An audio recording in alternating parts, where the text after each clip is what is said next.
ఈ ప్రపంచంలో ప్రతి దేశానికి ఒక పేరుంటుంది. కానీ మన దేశం మాత్రం చాలా ప్రత్యేకం. మన దేశాన్ని ఇండియా అని పిలుస్తారు, భారత్ అని పిలుస్తారు, మరియు చాలాసార్లు హిందుస్థాన్ అని కూడా పిలుస్తారు. కానీ ఒక ప్రశ్న ఎప్పుడైనా మీకు వచ్చిందా? హిందూస్ అనే పదం ఎక్కడి నుంచి వచ్చింది? ఇది మతం పేరా లేక ప్రాంతం పేరా? ఈ ప్రశ్నకు సమాధానం తెలుసుకోవాలంటే మనము వేల సంవత్సరాల క్రితం ప్రయాణం చేయాలి. పురాతన కాలంలో ఈ భారతదేశం ప్రాంతంలో ఒక గొప్ప నది ప్రవహించేది. అది ఇందూస్ రివర్. ఈ నది పేరు సింధు. ఈ సింధు నది కేవలం ఒక నది మాత్రమే కాదు, ఇది ఒక నాగరికతకు జన్మనిచ్చింది.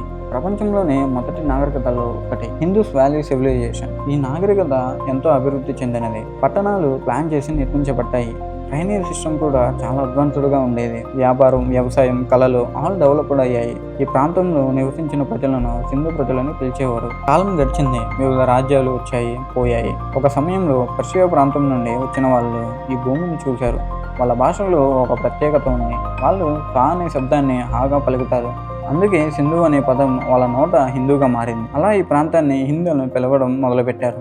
ఇక్కడ నివసించే ప్రజలు హిందూస్ అని పిలిచేవారు.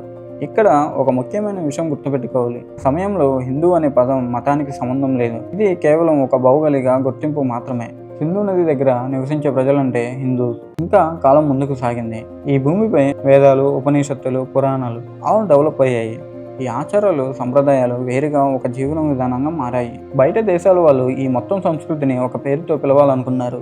అప్పుడు వాళ్ళు హిందూ అనే పదాన్ని ఉపయోగించారు. అలా వేరేగా హిందూ అనే పదం ఒక ప్రాంతం నుంచి ఒక సంస్కృతి. ఇప్పుడు మనం దానిని హిందూయిజం అని పిలుస్తున్నాం. కానీ నిజానికి హిందూ మతం ఒక సాధారణ మతం కాదు. ఇది వేల సంవత్సరాల సంస్కృతి, సంప్రదాయాలు సమాహారం. ఇందులో ఒక ఫౌండర్ లేడు, ఒక హోలీ బుక్ లేదు. ఇది ఒక జీవన విధానం. ఇప్పుడు మరో ఇంట్రెస్టింగ్ విషయం, ఇండియా అనే పేరు కూడా అదే సింధు నది నుంచి వచ్చింది. గ్రీకులు సింధుని ఇండియస్గా పలికారు. తర్వాత అది ఇండియాగా మారింది. అంటే హిందూ, హిందుస్థాన్, ఇండియా మూడు కూడా ఒకే మూలం నుంచి వచ్చాయి. అదే సింధు. ఇది మన చరిత్రలోనే ఒక అద్భుతమైన నిజం. ఈ కథ మనకి ఏం చెబుతుందంటే, పేర్లు మారిన మన మూలం ఒకటే. మన దేశం ఎంత పాతదో, మన సంస్కృతి ఎంత గొప్పదో ఈ చిన్న పదం వెనకే తెలుస్తుంది. అందుకే హిందూ అనే పదం కేవలం మతం కాదు, అది ఒక చరిత్ర, ఒక గుర్తింపు, ఒక సంస్కృతి.